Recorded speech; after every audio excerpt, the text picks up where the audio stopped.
తన తాహతను మర్చిపోయిన పహల్గాం ఉగ్రదాడితో భారత్ను రెచ్చగొట్టిన పాక్కు మామూలుగా చుక్కలు కనిపించడం లేదు. సాగునీరు విషయం పక్కన పెడితే గుక్కెడు నీటి కోసం పాక్ అలమటించిపోతోంది. ఇక ఎయిర్పోర్ట్లోని వాష్రూంలో కూడా నీళ్లు లేవని అక్కడి సినీ నటి తీవ్ర అసహనానికి గురయ్యింది. దీనికి సంబంధించిన వీడియో సోషల్ మీడియాలో వైరల్ అవుతూ పాక్ పరువును బజారున పెట్టింది. దీంతో నటి హీనా ఖవాజా బయాత్కు ఎదురైన పరిస్థితి పాక్లోని నీటి ఇక్కట్లకు అద్దం పడుతోందనే చర్చ నడుస్తోంది. మరి భారత్తో పెట్టుకుంటే అంతేనని ఈ వీడియోపై భారతీయులు గర్వంగా కామెంట్స్ పెడుతున్నారు. కొందరైతే ఇప్పుడేముంది మున్ముందుంది ముసళ్ల పండుగ అని సెటైర్లు వేస్తున్నారు.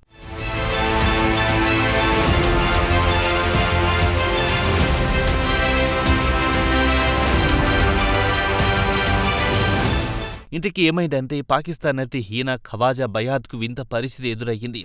ఎయిర్పోర్ట్లోని వాష్రూంలో నీరు రాకపోవడంతో ఆమె తీవ్ర అసహనం వ్యక్తం చేసింది.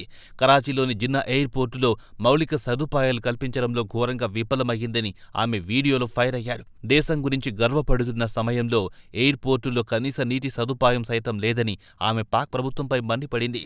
ప్రజలు నమాజ్ చేసుకునేందుకే కాదు, బాత్రూంలో పిల్లలకు సైతం నీరు లేకుండా పోయిందంటూ ఆమె వాపోయింది. ఈ క్రమంలో ప్రభుత్వానికి పలు ప్రశ్నలు ఆమె సంధించింది.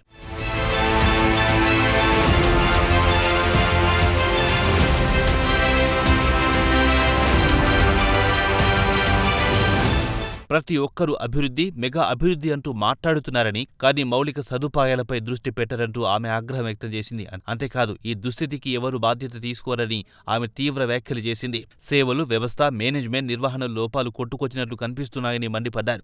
తద్వారా సంస్థలు ఘోరంగా దెబ్బతింటున్నాయని అభిప్రాయపడ్డారు. మనం మన తప్పులను సమర్థించుకోవడానికి ప్రయత్నిస్తామన్నారు. సాధారణ పౌరులు ప్రాథమిక అవసరాలు పట్టించుకోకుండా వాటికి బదులు వ్యర్థమైన ప్రయత్నాలకు ప్రాధాన్యత ఇస్తామని నటి హీనా ఖవాజ్ బయాత్ పహల్గాం దాడులను దృష్టిలో పెట్టుకుని మండిపడ్డారు.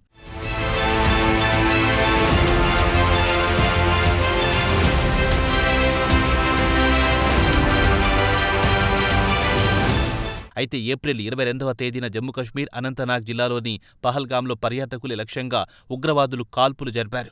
ఈ కాల్పుల్లో 26 మంది మృతి చెందారు. అందుకు ప్రతీకారంగా భారత్ సింధు జలాల ఒప్పందాన్ని రద్దు చేసింది. దీంతో పాకిస్తాన్లో నీటి నిల్వలు అడుగంటుతున్నాయి. ఇప్పటికే దేశంలోని వివిధ ప్రాంతాల్లో నీటి ఎద్దడి తీవ్రంగా ఏర్పడింది. అలాంటి వేళ నటి హీనా ఖవాజా బయాత్కు ఎదురైన పరిస్థితి పాక్లోని నీటి ఇక్కట్లకు అద్దం పడుతోందనే చర్చ నడుస్తోంది.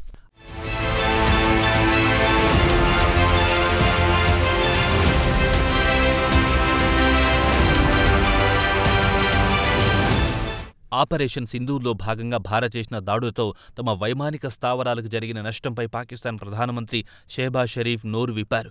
పాక్ సైన్యం మేల్కునే లోపే బ్రహ్మోస్ క్షిపణులతో భారత్ విధ్వంసం సృష్టించిందని వెల్లడించారు. తాము దాడి చేసే లోపే భారత్ బ్రహ్మోస్ ప్రయోగించిందని, తమ వైమానిక స్థావరాలను ధ్వంసం చేసిందని పేర్కొన్నారు. రావల్పిండి విమానాశ్రయం సహా అనేక కీలక ప్రాంతాలపై బ్రహ్మోస్ క్షిపణులు ప్రయోగించిందని షెహబాజ్ షరీఫ్ పేర్కొన్నారు.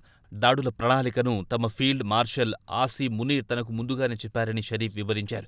ఇక ఇరు దేశాల మధ్య దీర్ఘకాలిక సమస్యలైన కశ్మీర్, నీటి వాటాలు, ఉగ్రవాద అంశాలపై కూర్చొని మాట్లాడుకుందామంటూ పాక్ ప్రధాని ఈ సందర్భంగా మరోమారు భారత్ను కోరారు.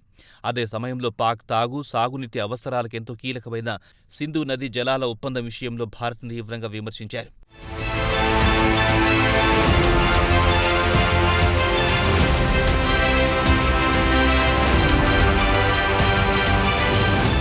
ఇక పాకిస్తాన్తో శాంతి చర్చల విషయంలో తమ వైఖరిలో ఎలాంటి మార్పు లేదని భారత్ మరోమారు స్పష్టం చేసింది. ఉగ్రవాదానికి వ్యతిరేకంగా పాకిస్తాన్ స్పష్టమైన, కఠినమైన చర్యలు తీసుకునేంత వరకు ఆ దేశంతో ఎలాంటి చర్చలు జరపబోమని పునరుద్ఘాటించింది.